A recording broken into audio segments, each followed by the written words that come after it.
بسم اللہ الرحمن الرحیم الحمد للہ رب العالمین والعاقبۃ للمتقین والصلاۃ والسلام علی سیدنا الانبیاء والمرسلین الصلاۃ والسلام علیک یا رسول اللہ وعلی آلک واصحابک یا حبیب اللہ۔ آج ہم نحو میر کا چھٹا سبق پڑھیں گے۔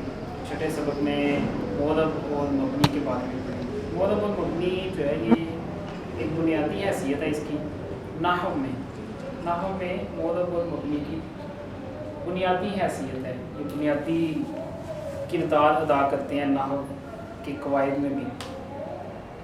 نحو میر میں جو معرب اور مبنی کے بارے میں لکھا ہوا ہے، یہ حکم لکھا ہوا ہے معرب کا اور مبنی کا بھی۔ تعریف جو ہے نا وہ ہم پڑھتے ہیں، یہ دوسری جگہ سے بھی، دوسری کتاب سے وہ تعریف ہم پڑھتے ہیں۔ دیکھیے جی، معرب کی تعریف یہ کچھ اس طرح ہوگی کہ وہ کلمہ ہی ہوگا نا، معرب کلمہ ہی ہوتا ہے جی۔ کلمہ جو ہے وہ کیا ہو، غیر کے ساتھ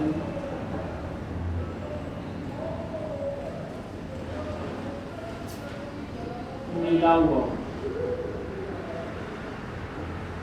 ایک دوسری شرط اس کلمے کا عامل اس کے ساتھ، تیسری شرط مبنی الاصل کے مشابہ نہ ہو۔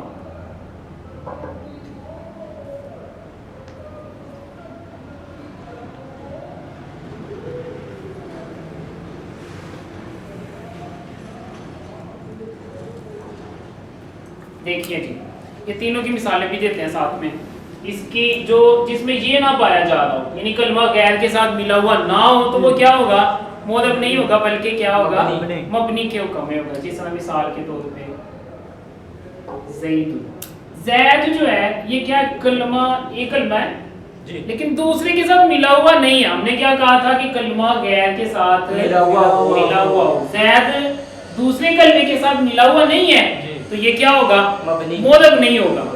ٹھیک ہے، دوسری مثال کلمہ کا عامل بھی اس کے ساتھ ملا ہوا ہو، اس کی مثال کیا ہے، جیسے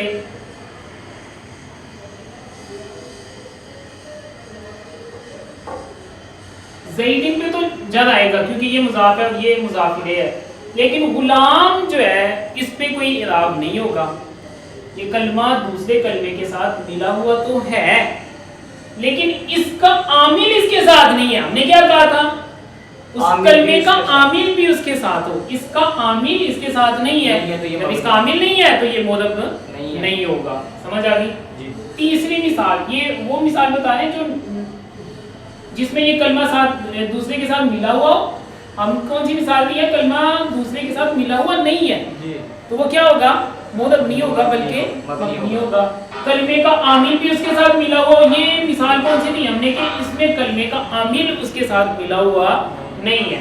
تیسری مثال کیا ہے کہ مبنی الاصل کے مشابہ نہ ہو، جیسے اس کی مثال کیا ہے، قام ہؤلاء، قام ہؤلاء میں ہؤلاء جو ہے یہ مبنی الاصل کی کیا ہے، مشابہ ہے۔ ہم نے کیا کہا تھا، معرب وہ ہوتا ہے جو مبنی الاصل کے مشابہ نہ ہو، یہ مبنی الاصل کے مشابہ ہے لہذا یہ معرب نہیں ہوگا بلکہ کیا ہوگا، مبنی ہوگا۔ یہ سمجھ آگی بات کی؟ جی۔ آگے دیکھیے جی، یہ معرب کا جو ہے نا یہ حکم پڑھنے لگے ہیں۔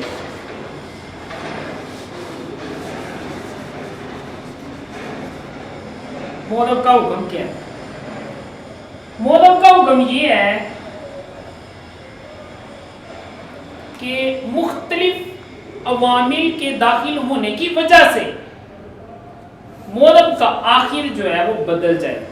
بات سمجھ آ گئی؟ معرب کی تعریف کیا ہے، حکم جو ہے مختلف عوامل، جی یہ حکم ہے، مختلف عوامل کے داخل ہونے کی وجہ سے، عمل کرنے والے، مختلف عمل کرنے والے وہ یہ کے بعد دیگرے جو ہیں وہ داخل ہوں تو ان کے داخل ہونے کی وجہ سے معرب کا آخر جو ہے وہ کیا ہو، بدل جائے۔ یہ کیا ہے، معرب کا حکم۔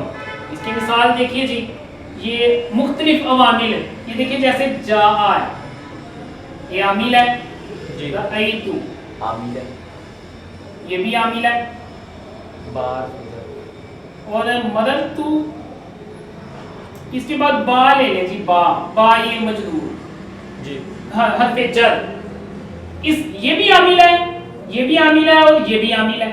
یہ کون سا عامل یہ عامل کون سا کون سا اعراب چاہتا ہے یہ رفع چاہتا ہے رفع چاہتا ہے یہ جو ہے نا یہ فعل ہے اس کے اور بعد فاعل کو چاہتا ہے یہ جی رفع کو نہیں چاہتا کس کو چاہتا ہے فاعل کو چاہتا ہے رأیت فعل با فاعل ہے اور یہ مفعول کو چاہتا ہے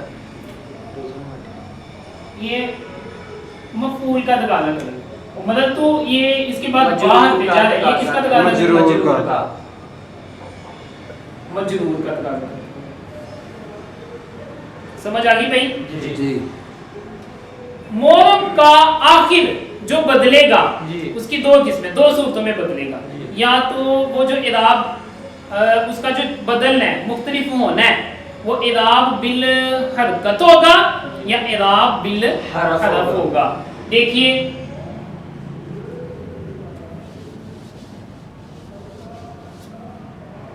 جاء زید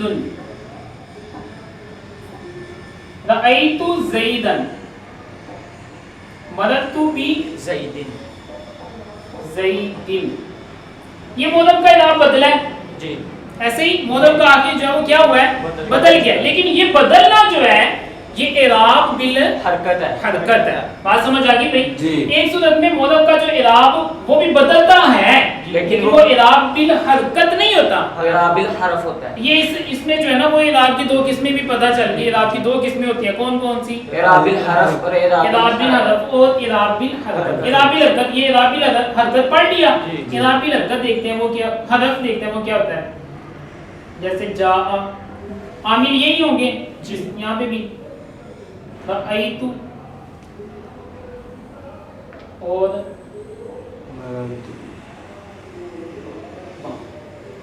اس میں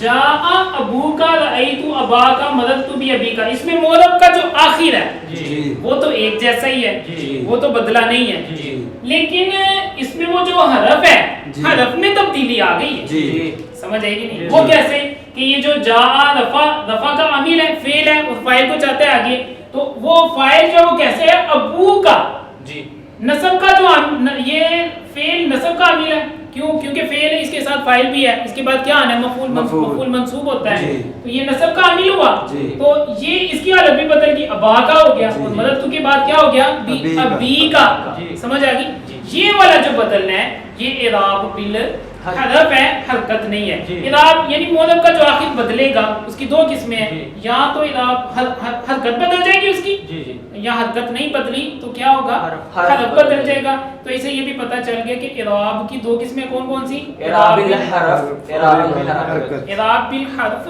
اور اعراب بالحرکت.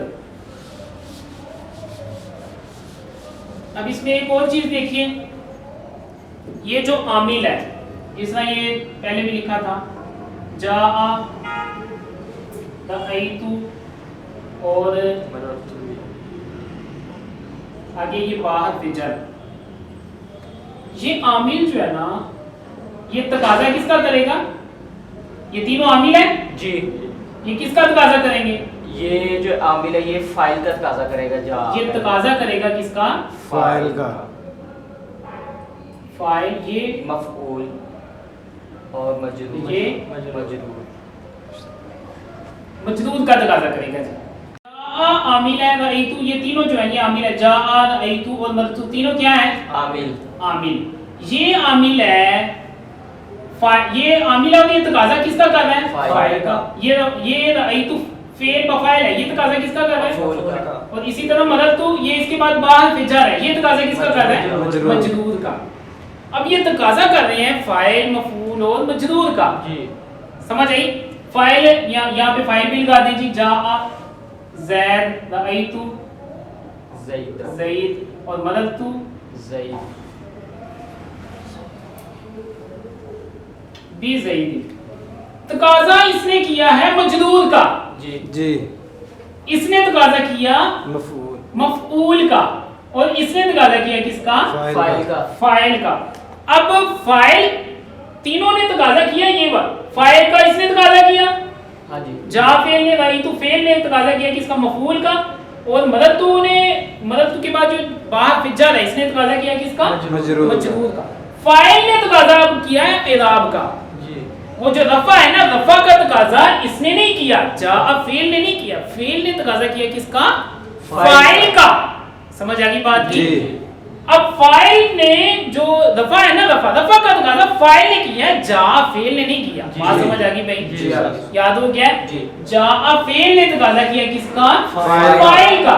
اب وہ جو فائل ہے نا، اس نے فائل نے تقاضا کیا ہے کس کا؟ رفع کا۔ اسی طرح رأیت فعل بفاعل ہے، اس نے تقاضا کیا کس کا؟ مفعول کا۔ مفعول کا۔ مفعول نے تقاضا کیا آگے کس کا؟ نصب کا۔ نصب کا۔ اسی طرح یہ مررت بزید میں بعد جو ہے حرف جر ہے، جی۔ اس نے تقاضا کیا کس کا؟ مجرور کا۔ اور مجرور نے تقاضا کیا جر کا۔ جی۔ بات سمجھ آ گئی بھائی؟ جی۔ یاد ہو گیا؟ جی آگے جو ہے یہ آخر میں اب دیکھتے ہیں مورب کا جو حکم ہے، یہ دوبارہ دیکھ لیجئے۔ مورب کا حکم یہ ہے کہ اس کے آنے کی وجہ سے، مختلف عوامل کے داخل ہونے کی وجہ سے، مورب پر مختلف عوامل کے داخل ہونے کی وجہ سے اس کا اعراب جو ہے وہ کیا ہو جائے؟ بدل جائے۔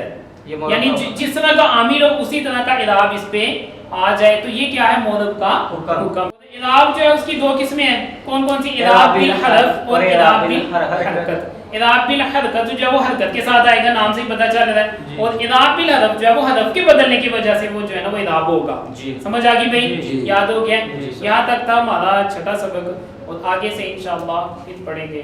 صلو علی الحبیب صلی اللہ تعالی علی محمد صلی اللہ علیہ وسلم۔